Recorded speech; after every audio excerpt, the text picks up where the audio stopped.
Mesdames et messieurs, bonsoir et bienvenue à cette émission, votre émission d'ailleurs qui vous procure de la sagesse, de l'intelligence ainsi que du savoir. Mesdames et messieurs, je vous fais quand même remarquer la fois passée, nous avons reçu sur ce plateau M.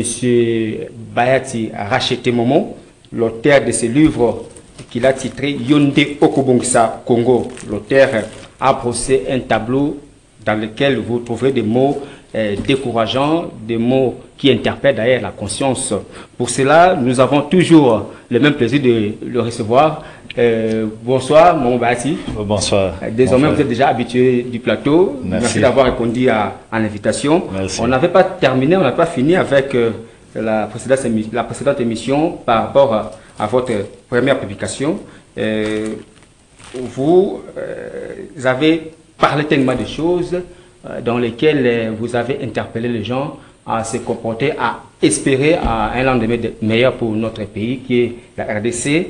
Mais la question que j'aimerais poser maintenant avant de passer à autre chose, parce que vous êtes auteur de plusieurs ouvrages, là il faut le signaler également, est-ce que les Congolais vont les lire? Parce que nous savons tous que les Congolais ne lisent pas. Merci beaucoup pour cette question, cette préoccupation. Pour résoudre ces problèmes-là, parce que j'y ai vraiment réfléchi et je me suis rendu compte que les Congolais n'ont pas la culture de la lecture. Et même s'il peut arriver aux Congolais de lire, il lit souvent des futilités. Et il ne se rend pas compte qu'il a lu quelque chose parce que ce qu'il lit sont des choses qui sont mal structurées, mal intentionnées et mal présentées aussi. Raison pour laquelle j'ai pensé résoudre ces problèmes et j'ai écrit un livre, un ouvrage que j'ai intitulé « La résolution du conflit entre les Congolais la résolution du et conflit, les livres ». La résolution du conflit, c'est où je vais le chercher. C'est juste en bas ici. En bas. Juste ici. Ici. Voilà, c'est bien ça, la résolution du conflit. Voilà. Ouais, c'est ça. La résolution du conflit entre les Congolais et les livres. Et les livres, voilà. J'ai écrit ce livre justement dans ce but-là pour essayer de résoudre ces conflits-là et permettre aux Congolais de se sentir libres de s'approcher du livre, de lire et de recevoir du savoir provenant du livre. Avec ça, il pourra faire grand. C'est pourquoi je disais que je ne suis pas découragé. Je sais que je vais atteindre mon objectif. C'est-à-dire, vous recommandez aux Congolais d'acheter d'abord le livre que vous avez titré La résolution du conflit entre les Congolais et les livres pour avoir du courage ou du goût à la lecture, pour les exciter. C'est un peu ça. Je les encourage d'acheter tous les livres éducatifs. Mais on commence par quel livre? Par celui-ci ou d'autres? D'après votre souhait. Hein? Quand vous lisez par exemple Parce que je vois déjà les titres, la résolution du conflit entre les Congolais et les livres. Ouais. Il y a déjà un conflit qui s'installe. Oui, il y a un conflit entre les Congolais et les livres. De très longtemps. Dans ces livres-là, vous allez découvrir beaucoup de choses. Parce que nous avons essayé de faire des recherches pour savoir qu'est-ce qui peut être la cause du conflit. Parce que quand on résout un conflit, et qu'on ne s'attaque pas à la cause, les conflits ne seront jamais résolus. Mais quand on attaque la cause et qu'on résout à partir de la racine, les problèmes peuvent être résolus, le conflit peut être résolu et ça ne reviendra plus.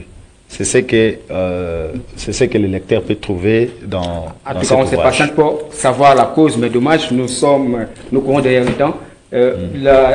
Votre deuxième publication, c'est avec l'ouvrage, vous l'avez titré Formation psychothérapeutique. Thérapeutique ou thérapique. Voilà. C'est quoi? Qu'est-ce qu'il y a comme vous faites un résumé par rapport à ce que vous... Oui, dans cet ouvrage, comme vous le voyez, c'est formation psychothérapeutique. On peut aussi dire formation psychothérapique. Le module, c'est KERAS. KERAS, c'est un mot en anglais. C'est au pluriel, c'est KERA.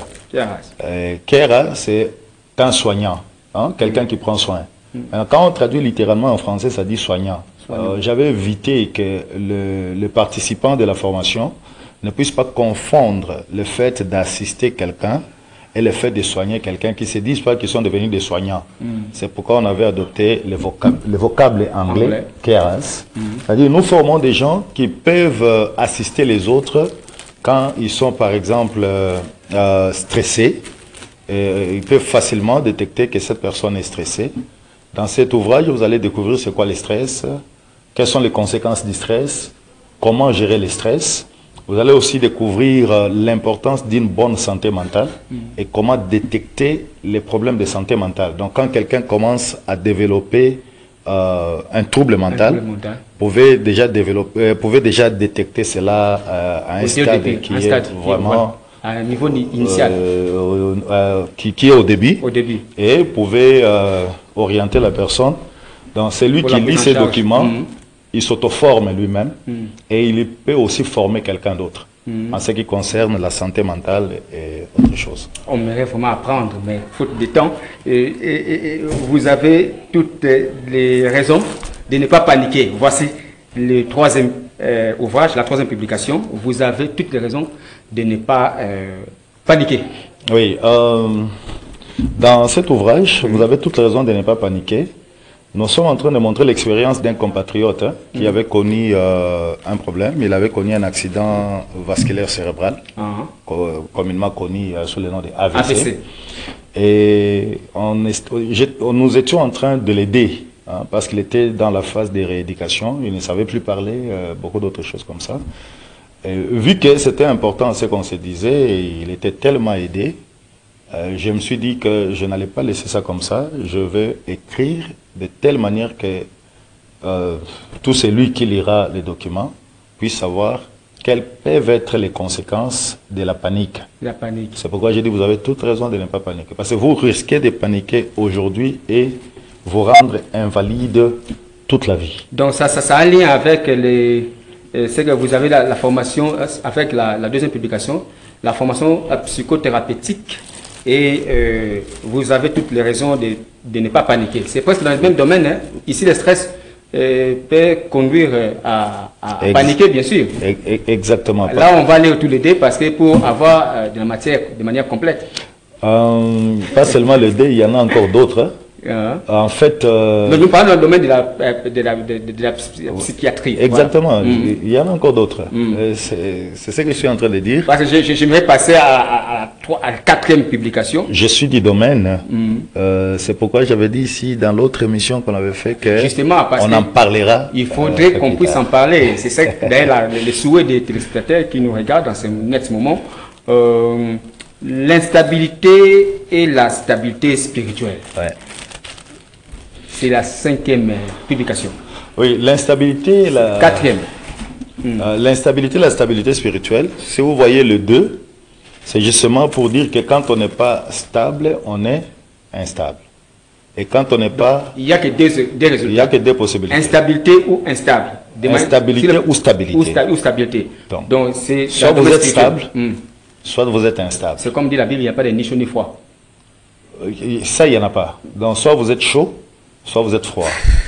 Donc, il y a pas de quand vous n'êtes pas stable, cela signifie que vous êtes instable. Maintenant, ce livre vous fait connaître la cause. La véritable cause de l'instabilité. Et qu'est-ce qui fait que vous soyez stable. Donc, ça vous permet de savoir ce qui fait que vous soyez, les facteurs qui font que vous soyez stable. Et pour vous permettre de maintenir le cap et de ne jamais accepter de devenir instable. Et si vous êtes instable, ça vous permet de connaître la vraie cause de l'instabilité et comment sortir de l'instabilité. C'est une sorte de thermomètre qui vous permet d'avoir des exactitudes de votre état spirituel. En tout cas, c'est plus qu'un thermomètre. C'est un thermomètre, tensiomètre, je ne sais pas quel... Mais ce ne sera pas difficile pour se reconnaître parce que c'est dans la théorie, hein, mais dans la pratique, c'est facile. En lisant ces livres, on peut toutefois comprendre. Il faut encore faire appel au pasteur, au prophète. Non, je peux juste commencer avec vous. Vous commencez avec moi. Oui, juste 5 minutes suffisent et puis vous saurez si c'est possible. En tout cas, nous comptons au cours de la prochaine émission pour peut-être commencer par vous. En tout cas, j'ai encore une autre publication. Ce sera la 6e. Moron Zambé, on va commencer par vous, pas moi. On commence par vous. Les marités. On va commencer par vous deux. Au cours de la prochaine émission. Voilà, l'erreur fatale africaine. Ouais. Voilà. Oui, C'est un rêve fatal africain. cet ouvrage, j'aimerais vraiment que mes compatriotes congolais lisent cela. J'aimerais que les Africains, en général, lisent cet ouvrage parce que ça montre exactement où est-ce que nous avons commis notre erreur, nous, Africains. Et cela nous poursuit, les conséquences nous poursuivent jusqu'aujourd'hui. Alors ça peut nous permettre d'enseigner à nos enfants de ne plus commettre les mêmes bêtises. Les mêmes bêtises. De ne plus commettre la même erreur. Et éviter les conséquences que nous avons apportées. Bon, pas nous évidemment, des générations qui nous ont précédés. Ils ont commis tellement des erreurs. Et aujourd'hui, les autres sont en train de les commettre. Malgré qu'ils n'ont pas vendu le pays. Bon, mais ils ont légué un héritage un peu avec... D'une manière théorique, ils ont vendu, c'est simplement parce que les continents, je peux dire, la vérité est têtue, comme on le dit, hein, la vérité est têtue. Peu importe la façon dont ils ont essayé de le faire, mais les continents résistent. Si je vous dis par exemple que pour que le Congo soit bâti, j'ai toujours remercié Dieu du fait que le roi belge nous a légué un vaste dans son pays. Vous voyez? J'ai toujours remercié Dieu pour ça. Mais ce n'était pas pour les Congolais. Il l'avait fait pour lui-même. Pour lui-même. Parce que pour trouver le Congo ou ce territoire, il s'est cherché des terres un peu partout. Et il n'a pas trouvé. Et l'occasion s'était présentée ici en Afrique. Et c'était le Congo, cette partie qui était alors victime. Et c'est pourquoi le roi avait établi ce vaste pays pour lui-même. À un certain moment, vous savez d'ailleurs que c'était sa propriété privée. Vous voyez? Alors, ceux qui étaient là, ils avaient juste reçu du sucre, ils ont reçu du sel, ils ont reçu des habits, et puis ils ont donné des terres comme ça. Pas seulement ici au Congo, même en Afrique du Sud, c'était fait. Et un peu partout dans le pays. Vous pouvez même vous rappeler qu'à un certain moment, les Africains étaient devenus des apartheid. Dans leur propre nation, là-bas en Afrique du Sud. Et c'est à 90 que cette histoire s'est terminée. Vous voyez? Donc il y a des erreurs qui étaient commises par les Africains que nous devons à tout prix éviter et enseigner à nos enfants, aux générations futures, de ne plus jamais commettre ces mêmes erreurs. Ces mêmes erreurs. Voilà. C'était, je ne sais pas si on a déjà parlé de la 7e publication. Pourquoi êtes-vous nerveux? Non, on n'a pas encore parlé de ça. Oui, ça c'est la 7e publication. C'est toujours dans le domaine de la psychiatrie. C'est pourquoi je disais qu'il y en a encore d'autres. Il y en a encore d'autres. Ouais. Voilà, vous avez raison. J'ai compris. Pourquoi êtes-vous nerveux? Oui. C'est une question qui est posée. Ce n'est pas dans le sens d'exiger une réponse de la part du lecteur. Cette question est posée beaucoup plus pour renseigner au lecteur la vraie cause de la nervosité. Qu'est-ce qui vous rend nerveux? Parce qu'il y a d'autres personnes, par exemple, qui disent « Ah, Mikolo Nazana va stress, stress. » Donc, ils pensent que le stress est un ami. Je suis tellement nerveux, je suis nerveuse. Ils pensent vraiment que c'est vraiment un ami avec lequel il faut faire compagnie. Alors c'est très dangereux. Alors qu'en réalité, c'est un danger. C'est dangereux. Ouais. Il faudrait s'en débarrasser. C'est très très dangereux, il faut savoir comment s'en débarrasser. C'est renseigné dans cet ouvrage-là. Pourquoi êtes-vous nerveux? Alors il faut être tout le temps joyeux, comme dit la Bible dans Philippiens. Exactement. La Bible a toujours raison. Ouais. Vous, en tant que pasteur, c'est que vous soutenez. La Bible a toujours raison. Exactement. Il faut être tout le temps joyeux. Il faut toujours se réjouir. Martin, me fais signe d'ailleurs, c'est Philippiens combien, hein? Il faut aller chercher, hein? Vous qui êtes pasteur. La stabilité de la République démocratique du Congo, note dominante pour sa renaissance. La 8e. Quand on parle de la note dominante, en anglais, on dit keynote. C'est-à-dire, c'est incontournable. C'est incontournable, ces points-là. Sans cela, rien n'arrivera. Donc là, on a dit la stabilité de la RDC. C'est ça la note dominante. Donc pour que la RDC renaisse, il faudra qu'on trouve sa stabilité sur tous les plans. Sur tous les plans. C'est alors que le Congo peut renaître et vous parlez sur tous les plans, tous les secteurs. Tous les secteurs, la sécurité, l'économie. Où va-t-on commencer? Par quel domaine précisément qu'il faut commencer? Je suis pasteur, j'aimerais vraiment dire qu'on doit commencer par les secteurs religieux. Les secteurs religieux. Parce que c'est là où on a la pépinière des futurs dirigeants. C'est là où il y a le problème. C'est là où il y a le problème. Tous les dirigeants qui dirigent bien le pays, et tous ceux qui ne dirigent pas bien le pays, ils ont des conducteurs religieux. Si ce n'est pas un prêtre, ça doit être un pasteur quelque part. Ils ont des pères spirituels, ils ont des encadreurs. Parfois, ces encadreurs-là, ils voient seulement l'enveloppe venir, il y a des millions dedans. Et ils se précipitent juste pour prier, ils ne posent même pas la question de savoir d'où est venu cet argent. Comment se fait-il que moi, je suis pasteur et j'encadre des voleurs, des gens qui détournent l'argent de l'État? Mais ce n'est pas aussi facile. C'est très facile, c'est pratique. Parce que vous le savez si bien que moi, je suis fidèle dans votre église, dans votre communauté, mais je ne suis pas obligé d'obéir à vos ordres ou à vos instructions par rapport à mon travail. Là, ça pose moi problème. Ou je ne sais pas comment font les fidèles catholiques, il fallait passer pour confesser. Alors là, vous me reconnaissez. Là, cette matière-là n'est pas vraiment explicitée dans les réveils. Si vous ne me faites pas confiance, c'est pour me dire ce que vous concerne, c'est que vous ne me considérez pas comme votre conducteur. Vous ne pouvez pas me donner l'argent et je ne connais pas l'origine de cet argent. C'est facile, c'est vraiment facile. Très facile. Refuser de Kanyaka, comme on dit, refuser du présent. Les livres et puis coincer ou dire, regardez-moi dans les yeux, le fidèle qui a commis des bavures. C'est pas facile, hein? C'est très facile. Et en même temps que vous aussi, vous subissez de la pression de la part de vos membres de famille, il faut payer les loyers, payer la scolarité, et puis on vous emmène un paquet. Ça n'arrive pas par hasard, hein? C'est toujours, ce sont des choses là bien organisées. Non, il faut que ce soit de l'argent propre. Dans un livre là, j'ai écrit que les gens sont en train de scolariser les enfants avec de l'argent sale. Il y a toujours des conséquences. Avec de l'argent volé. Et ça, ce sont des malédictions, des mauvais sorts qu'on est en train de jeter sur les enfants. Sur les enfants. Comment tu peux aller détourner de l'argent? On te dit d'aller construire les écoles pour les enfants. Tu détournes cet argent-là et tu viens me donner, qu'il soit en Europe ou peu importe où il est. Mais tu détournes cet argent-là et tu viens me donner moi. L'argent qui est destiné à construire les écoles des enfants. Et toi, tu viens me donner ça à l'église pour que j'en fasse quoi?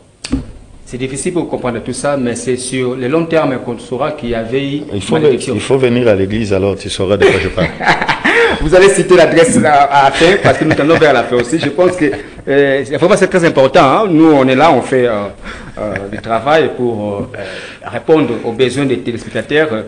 Vous avez compris qu'il y a des ouvrages vraiment capables de vous éduquer, de vous orienter, de vous outiller pour se comporter mieux. Et de transformer, de vous transformer. De vous transformer, voilà bien le terme que lui-même a proposé, de vous transformer. Parce que notre pays en souffre.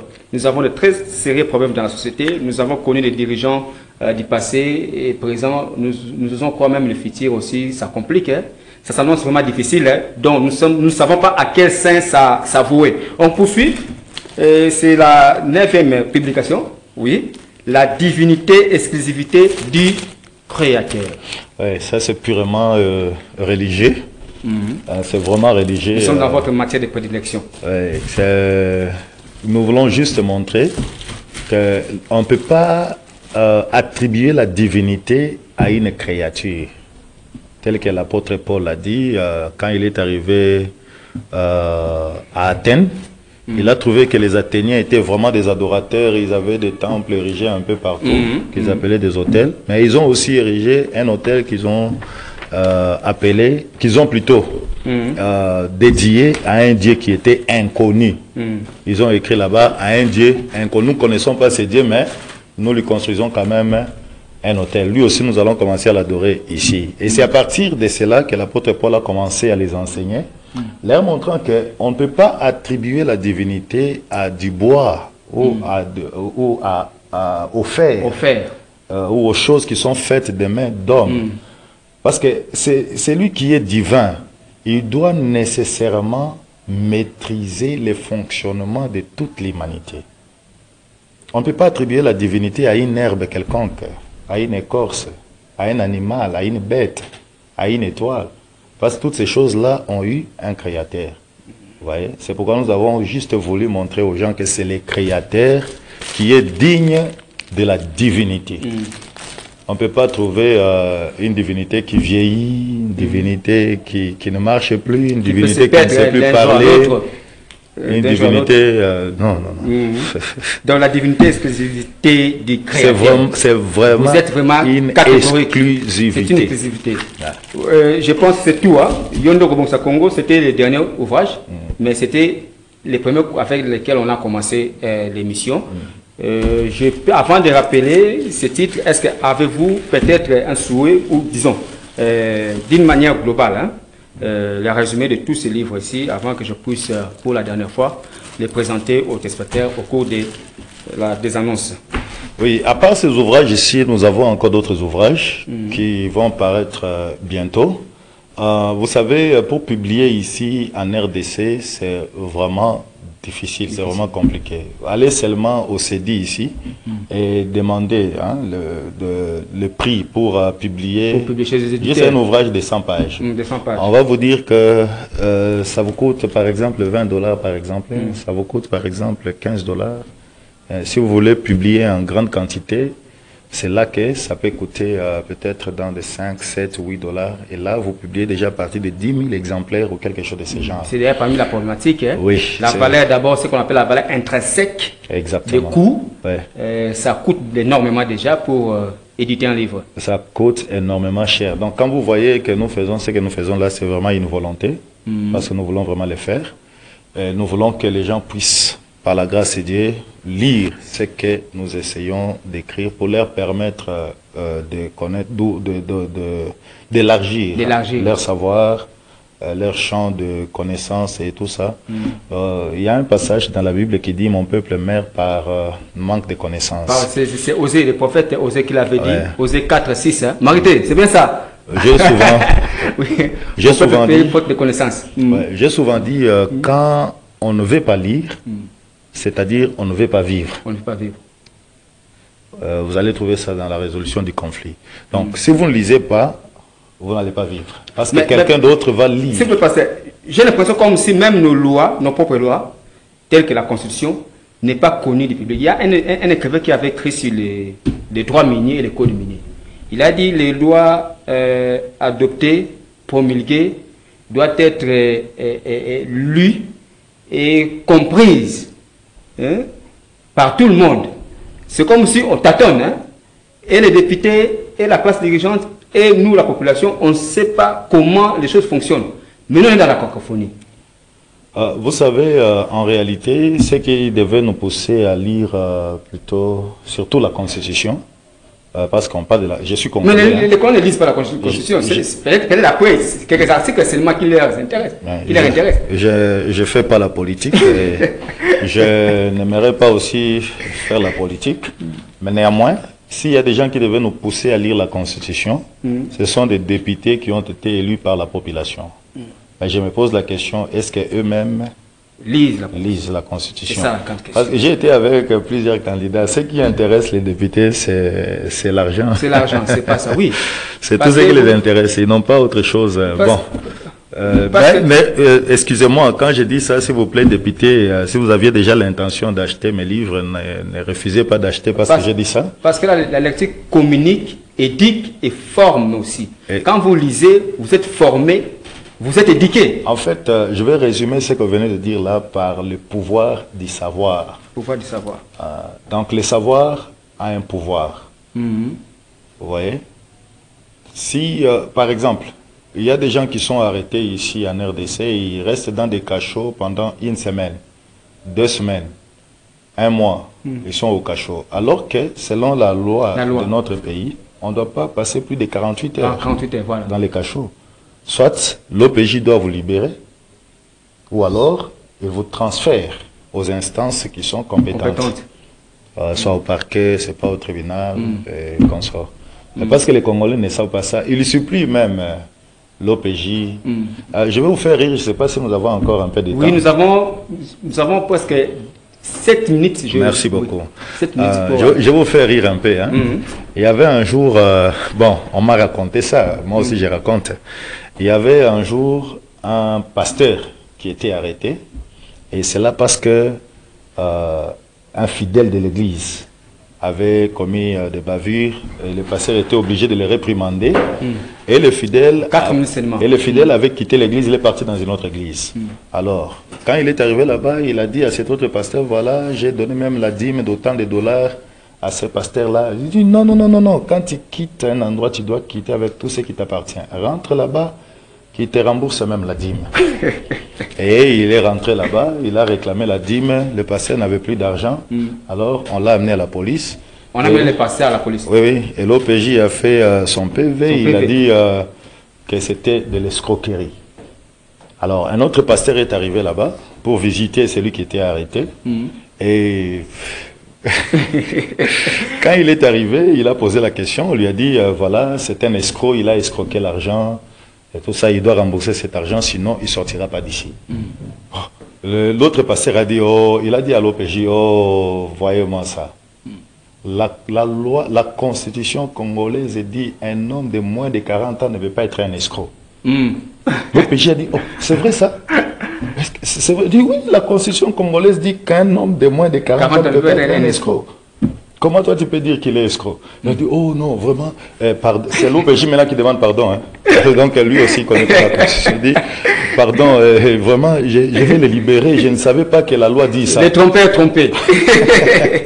Et il a libéré le pasteur, il est rentré parce qu'il n'avait pas 40 ans. Il n'avait pas 40 ans, alors qu'il avait... voilà. Je pense que le pasteur Momo Bayati, il est racheté. Bon, merci d'avoir eu ce temps de partager ce moment avec nous pour présenter vos ouvrages. Les premiers, c'était la stabilité de la République démocratique du Congo, note dominante pour la renaissance. Pour sa renaissance. Pour sa renaissance, voilà, merci. Pourquoi êtes-vous nerveux? C'est un ouvrage qui donne des conseils. Hein, oui, oui, ça traite votre système nerveux. Le cerveau. Ça vous redresse. Le troisième, c'était les rêves fatales africaines. Le livre parle là où nos aïeux ont commis des grosses erreurs. On ne doit pas commettre les mêmes erreurs. Pour ne pas tomber dans ces pièges, il fallait se ressourcer pour savoir de quoi il s'agit. L'instabilité et la stabilité spirituelle. Un ouvrage vraiment recommandé pour vous qui êtes, vous qui nous regardez à partir de chez vous, parce que c'est très important. On ne sait pas, c'est en fait le thermomètre, le baromètre, le tensiomètre. Le tensiomètre, c'est tout à la fois. Donc, essayez de vous localiser à travers ce livre. Êtes-vous instable ou stable spirituellement? Voilà. Il y a encore un autre titre, formation psychothérapeutique. Voilà. C'est ça aussi. Il y a toujours dans le domaine de la psychiatrie. Il y a encore un autre titre. Vous avez toutes les raisons de ne pas paniquer. Ce que j'ai aimé dans ce livre, vous avez conseillé à un monsieur qui devrait penser faire l'AVC. Il avait déjà fait. Il avait déjà commencé. Il l'avait déjà fait. Mais quand vous êtes arrivé... Il était dans la phase de rééducation. Quand vous êtes arrivé... On l'a conseillé comment est-ce qu'il devait se comporter pour éviter une rechute, éventuelle rechute. Ça a eu vraiment un résultat escompté. Très positif. Alors c'est très important. Très positif. Mieux vaut prévenir que guérir, hein, pour parer à toute éventualité, pour éviter de tomber dans ces mauvaises maladies qui est l'AVC. En tout cas, je vous conseille donc de vous procurer ces livres. En tout cas, c'est très très important. Petits et vieux, parce que l'AVC, même les personnes de moins âgées aussi. Il y a des enfants même de 12 ans qui sont en train de souffrir de tensions artérielles. Ah, voilà. N'attendez pas que les mauvais sorts, comme on dit, ne vous arrivent, hein, ou peut-être que la mauvaise nouvelle peut toujours vous tourmenter, vous mettre dans un état là un peu compliqué. Une autre publication, c'est la résolution du conflit entre les Congolais et les livres. Voilà. Un ouvrage à lire vraiment. Pourquoi? Parce que c'est un livre qui va vous aider à maîtriser les éléments d'abord. Et l'avant-dernière, c'était la divinité exclusive du Créateur. Exclusivité du Créateur. Et Yonde Okobongsa Congo, c'est le livre, enfin, que nous avons commencé et nous terminons aussi avec ça. Mesdames et messieurs, merci à vous de nous avoir suivis. Je vous retrouve prochainement, même chaîne. Je ne saurais pas terminer cette émission. Oui, vous passez votre numéro rapidement avant de merci beaucoup. 09 92 50 40 52 Je peux aussi passer un autre numéro, 081 544 80 80. Voilà les deux numéros. Merci en tout cas. Marité François était derrière la caméra. Moro Nzambé à la réalisation du Montréal à la production. Je vous retrouve prochainement. Bye bye.